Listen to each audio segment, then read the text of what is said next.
Fala pessoal, vamos lá agora para a aula de organelas citoplasmáticas, né? Vamos aqui dar uma lembrada no assunto, já que vocês já deram uma lida no material. Aqui a gente tem uma imagem de uma célula animal, uma célula vegetal. Vocês já sabem qual é a diferença entre uma e outra, né? E vocês veem que a maioria das organelas, elas são comuns entre as duas células, né? Claro que tem, no caso aqui, uma exceção do cloroplasto, na célula vegetal, que ele tem a função de fazer fotossíntese. E por que não tem na célula animal? Porque a célula animal não faz fotossíntese. Na verdade, vamos começar de cima para baixo, né? A gente tem um núcleo. No núcleo, a gente sabe que está contido o DNA, né, os cromossomos das células, que são responsáveis pela passar as características hereditárias entre uma célula e outra. O retículo endoplasmático rugoso, né, ou retículo endoplasmático granuloso, ele tem a função de síntese de proteína. Qual a importância de sintetizar proteína, de fabricar proteína? Unhas, cabelo, músculos, órgãos, pele, tudo isso é feito de proteína, né? Então é uma substância bastante importante no nosso corpo. O retículo endoplasmático liso ou não granuloso, né? Depende do livro, ele vai mudar um pouco aí o nome, mas é a mesma coisa. Ele tem a função de síntese de lipídios, ou seja, síntese de gorduras. Ele faz gordura. Lisossomo. Qual é a função do lisossomo? Digestão intracelular. Na verdade, pode acontecer um caso em seres unicelulares. Fagocitose, quando a célula digere uma partícula sólida, e pinocitose, quando a célula digere uma partícula líquida. O citoesqueleto. Qual é a função do citoesqueleto? Quando a gente imagina uma célula, a gente pensa que ela é uma estrutura disforme, né? Não é verdade, ela tem sim uma estrutura que segura a sua forma, né? O seu formato, que é chamado de citoesqueleto. É como se fosse uma bucha vegetal. Quem já viu bucha vegetal aí? Ela tem várias fibras que formam, né, a bucha.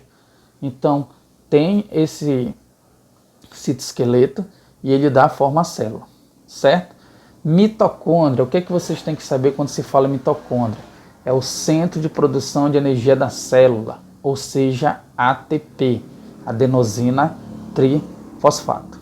O citoplasma, né, que é a substância que está entre o núcleo e a membrana celular, e é onde também estão as organelas, certo? Os ribossomos, que têm função de síntese de proteína também, assim como o retículo endoplasmático rugoso ou granuloso. Por quê? Porque o retículo endoplasmático granuloso, ele tem ribossomos aderidos em sua superfície. É por isso que ele tem a mesma função do ribossomo que está solto no citoplasma. O complexo de Golgi. Vamos lá, pessoal, de volta aqui. Eu tinha esquecido de desativar a internet, né? De repente vai começar a aparecer algumas conversas no WhatsApp aqui na aula e vai atrapalhar. Então vamos lá. O complexo de Golgi, ele tem a função de maturar a proteína. Como é que acontece esse processo?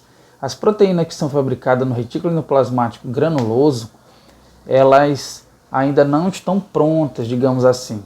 Então ela entra no complexo de Golgi pela sua parte, digamos, de baixo, né, que é a parte que está voltada para o núcleo, que é chamada de face cis. Dentro do complexo de Golgi acontece essa maturação dessas proteínas e ela vai sair pela parte de cima, a parte voltada para a membrana celular, que é chamada de face trans, de transformação. Depois que essas proteínas elas são maturadas, elas podem ser utilizadas de duas maneiras. Ou ela é utilizada dentro da célula, né, ela sai através de vesículas, bolhas. Então, se ela for utilizada dentro da célula, dentro do citoplasma dessa própria célula que a fabricou, então ela vai estourar e o seu conteúdo vai ser aproveitado pela célula. Se ela fosse utilizada fora da célula, a gente chama ela de proteína de exportação, né? Exportar, colocar para fora. Aí o que é que acontece? Essa vesícula, onde está cheia de proteína, vai chegar até a membrana celular, vai se fundir e o seu conteúdo vai ser liberado fora da célula. Tá bom? A membrana plasmática, né, que a gente já estudou, foi o último assunto, a gente sabe qual é a função dela, que é proteção, transporte.